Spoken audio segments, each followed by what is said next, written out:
Hey all, my name is Angela Stevenson and I am a Beachbody Coach since February 2015. And one of the amazing things about Beachbody is that they encourage their coaches to work on their own personal development. And that is to share their journey and their why they became a Beachbody Coach. Because if we don't understand our why, how can we help somebody else? So my journey actually started a few years back. And this is actually my fourth video here because it's really hard to get through. Penning it out is one thing because you can kind of skirt around the emotions of writing something out, but when you have to verbally communicate it, it's a lot different because you're reliving that time. So anyway, a few years back, I am a dragon boater and I'm a runner. In one of my races, I separated my shoulder and tore part of my rotator cuff. All ended well, no surgery needed, just healing time and physical therapy. But when that happened, I was getting married that next weekend.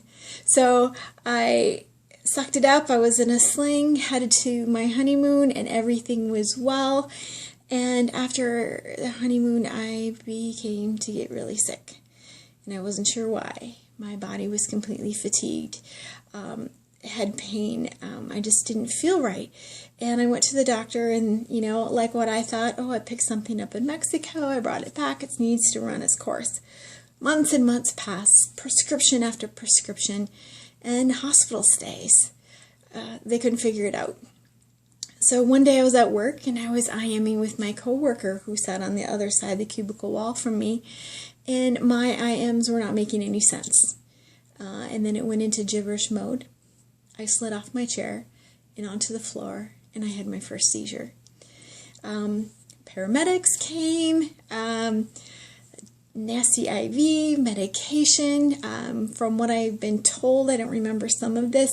So I was admitted into the ICU. I was there for 2 days. I was medically sedated to keep things under control. And then I was transported via ambulance to University of Iowa hospitals, where I spent a long period of time in there.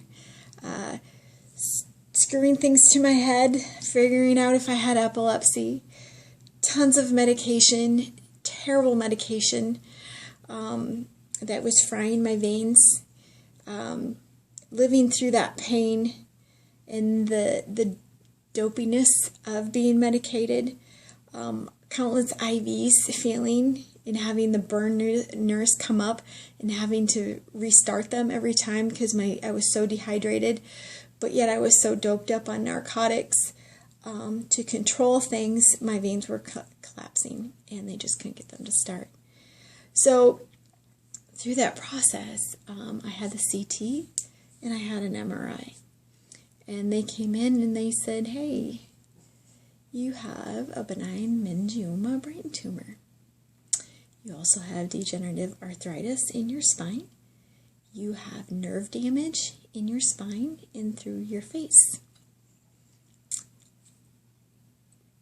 I didn't know how to react because I was too medicated. I didn't know how to accept it. I just know that my body was shutting down. I couldn't concentrate. I couldn't do anything. So after about a week and a half in the hospital, I was sent home, but daily tasks were really difficult. I was sent home with a walker. I couldn't even go to the bathroom by myself, so it was pretty humiliating having to have your new husband take you to the bathroom. Yeah, it sucks. It really sucks. Embarrassing. Really embarrassing. Couldn't take a shower by myself. I couldn't speak. I couldn't communicate with my kids. I have 2 boys. They saw their mom a mess out laying on the couch or in the bed. Couldn't stand. Couldn't talk. Looked like hell.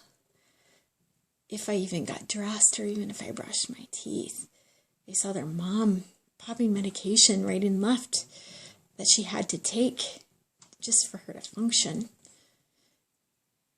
You know, I was up to 13 pills a day just so I could navigate. It sucked. It sucked. I could lay in bed and I knew what I wanted to say to anybody, but I could not say it. I could not move. I couldn't do anything. My brain was short-circuiting from my body, and it sucked. And not to be able to tell my boys that Mom's going to be okay, just be strong. But to see the fear in their eyes of not knowing if their mom is going to live or die. That's the worst thing as a parent. I didn't care really at that point what happened to me, but I couldn't take care of my kids. That sucked. So as I moved through that, seizures kept coming. They were terrible. More hospital stays, more needles, more of what the hell is going on, me not even knowing what day it is sometimes. My body would short circuit and crash so much that I think that I took a nap, but actually 2 days had passed. I would have no day, no sense of time, day, nothing. I would be out cold. It's the hardest thing. My life was passing me by and I had no control of it. And I have a new husband who's trying to take care of me at the same time, and I couldn't do anything for him. I felt terrible for him. He's taking care of his new wife who's just a mess. But it wasn't my fault. But I felt like it was my fault. I blamed me that this happened to me. It was really difficult. But again, more hospital stays. And then finally, the neurologist hooked me up with a pain clinic. And they said, oh, we're going to start a series of injections. And we also think nerve ablation surgery would work best for you. I'm like, okay, awesome. So these injections were horrible, very, very painful. It's holding the back of your head still while they're injecting needles into the base of your neck, or the base of your head and into your neck. Yeah, the tears would just roll. I would hold tight. I'd lose my breath, but I knew I had to take these because it would help with the pain. Well, nothing was helping seizures. Nothing, it just kept all coming towards me. And I couldn't stop it. And I would get pissed that I couldn't stop. Why is this happening? Why is my body short-circuiting? I couldn't figure it out. So the next step was nerve ablation surgery, where I went in to a surgical room. I was strapped face down. I had a heart monitor on patches on my chest, and there was a crash cart right next to me. Because as they went in with the needle, and they had to sever the nerves that were by that tumor, and down through my neck, it's right next to my spinal cord. So if I would seize during this, or if they would have made a dreaded mistake, I would have been paralyzed from the neck down or dead. So to lay there thinking, holy shit, what is going to happen? Please, God, don't let me seize. Don't let me seize. Don't let them make a mistake. Don't let them make a mistake. I couldn't talk. I couldn't do anything but just hold tight. So, hurt like hell, because there's not a lot they can do to give to you, because they need to make sure that you're conscious while they're doing this. So it was a success in the beginning. It took a little bit of recovery time. I've lost feeling, though, in a section at the back of my head. I experience facial droopiness from time to time. But it was somewhat a success. I took it because some of that pain was gone. But then slowly it started coming back. More medication. More big medication. I don't know how many types of narcotics I was on at one period of time, but it was a lot. I would wear a fentanyl patch. Also, I would have different narcotics, go in, even morphine through IVs just to curb the pain. But my neurologists at the University of Wisconsin, or University of Iowa hospitals, they didn't give up. And they said, you need to get off these medicines because we think these medicines might be contributing to the inflammation in the short-circuiting and everything. And so having two different doctors, one local and one far away, a lot of miscommunication can happen as well. So I had another seizure. We had to have an emergency system installed into our house just in case I would seize, and I did. And so I was taken from ambulance, again, from my house to the hospital, admitted. I don't quite remember all of that. I remember bits and pieces. And then it goes gray. And then it was like something hit me. I woke up the next morning. I had oxygen on me. And I had patches on my chest. And I asked what was going on. I had IVs and I seen different things in the room. They said, well, your breathing dropped dramatically during the night. It was very, very low. Your heart rate dropped as well. You needed oxygen to help you breathe. We needed to keep an eye on your heart rate. And so through that, I realized that this has got to stop. I can't keep taking all this crap. I've got to figure out, okay, get rid of this medication. Let me figure out what's going on with my body. Why is it crashing? Is it med related, or is it really brain tumor related, or anything else, or nerve damage or whatnot? So I spoke with my neurologist at the University of Iowa hospitals, and they said, Angie, the amount of narcotics that you are on is what I would only prescribe a cancer patient their last week of life, just to keep them comfortable.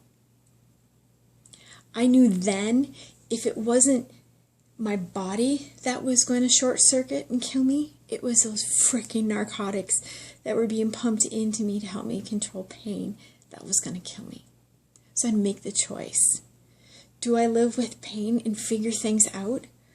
Or do I get rid of this shit that's being pumped in my body?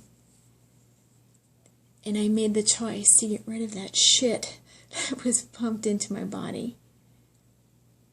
During this, my marriage started to fall apart. It was difficult. I can't even explain some of the stuff that went on, but it was a really difficult time, and I was very defiant, but I was done. There was so much negative that came with that I needed to bless and release everything that was in my life that was negative, because I had to start new. I had to start fresh. I had to work on me. I had to bring my boys back into my life, because for, oh my gosh, it was a year and a half this took place of non-stop crap and mom being sick. I needed to have them back and let them know mom's going to be okay. So by doing that, guess what? My body's addicted to all this stuff that's in my system. I have to go through a withdrawal process. So it was either wean off some of the stuff or just cut it off. Me, I was so pissed at this point. I was pissed at the world that I'm like, I don't care. Just stop it. I don't want to take any of it. I was given medication and I kind of felt like a baby for doing this, but I had it underneath my tongue and I wouldn't take it and I dropped it in the toilet after he left for work. I hated it. I didn't want any of it. But I had to have it given to me because I couldn't remember when I took it. So that was really difficult. But with that, bad stuff started to happen. The withdrawal caused another hospital stay. And through that, the emotion of getting it out of your system, I'm in the hospital and I'm wigging out. Actually, I'm giving more medication just to calm me. But they compared some of this withdrawal that I went through as to one that had gone through a heroin addict going through a withdrawal. Because I'm coming off of fentanyl. I'm coming off of oxycodone. Coming off of morphine. I was coming off of seizure medication. I was coming off of muscle relaxants. All sorts of stuff. It was terrible. And it put me in a really, really, really dark place. At that point, going through that withdrawal, I didn't care if I even lived or died. I didn't even care who even came to see me. It just messes with your head completely. And my pain was going through the roof. And of course, I had another seizure. But I hung tough. And I knew that I could beat this.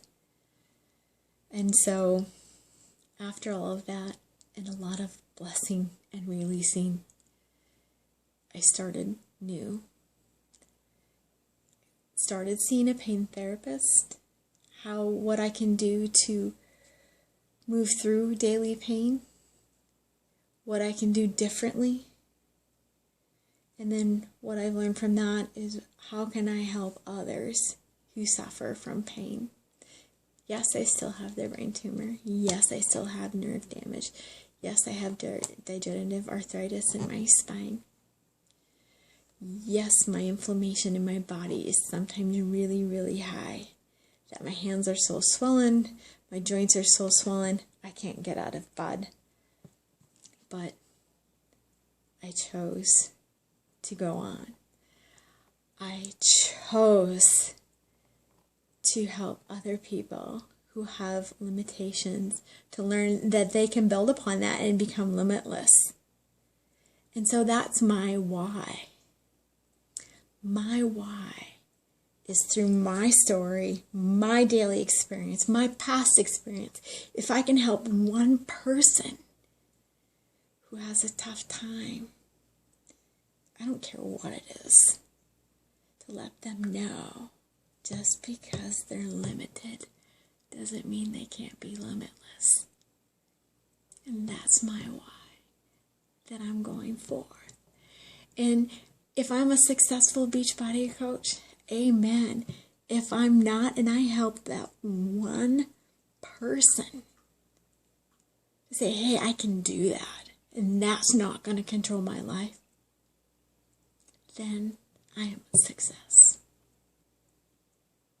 So, how I end a lot of my videos